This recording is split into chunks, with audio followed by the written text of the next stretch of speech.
தாமிரபரணியை காப்போம். அதாவது தாமிரபரணியில 11 கால்வாய்கள் இருக்குது. அதுல முக்கியமானது பாளையம் கால்வாய்.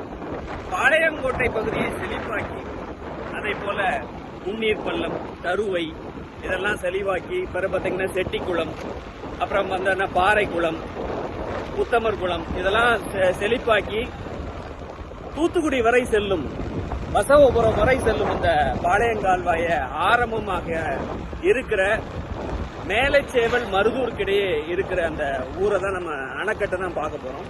அங்கேருந்து அந்த பாளையங்கால்வாய் ஆரம்பிக்குது. ரொம்ப சுத்தமாக வர்ற தண்ணி மேலப்பாளையத்திலையும் அதே மாதிரி பாளையங்கோட்டையில தான் அசுத்தம் அடைகிறது.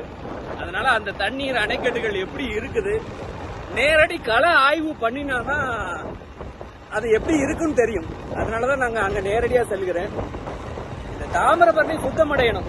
இந்த ஒரு கால்வாயாவது சரி பண்றாங்களான்னு, இந்த மக்களுக்காண்டி சரி பண்றாங்களான்னு பார்ப்போம். அதனால நேரடியாக ஆய்வு செய்ய இந்த பாளையம் கால்வாயின் ஆரம்பமா அணைக்கட்டான அந்த மேலச்சேவல் அணைக்கட்டுக்கு சென்று கொண்டு இருக்கிறேன். வெகு சீக்கிரத்தில் அதோடைய நிலவரங்கள், அதோடைய வழித்தடங்கள், எங்கு கலப்படம் ஆகிறது, எப்படி கலப்படம் ஆகிறது என்ற உண்மைகளை உங்களுக்கு நேரடியாக கொடுக்கும். அதாவது நிறைய மக்களால அதற்கு குரல் கொடுக்க முடியும். நிறைய பேர் அதை வழக்குகள் மூலமாக சந்திப்பார்கள். உண்மை நிலையை சிலர் சொல்லுவாங்க. எல்லாம் சேர்ந்தாதான் வெற்றி அடைய முடியும். எல்லாரும் இணையணும். யாருமே, நானும் உழைத்து தான் சாப்பிடுகிறேன்.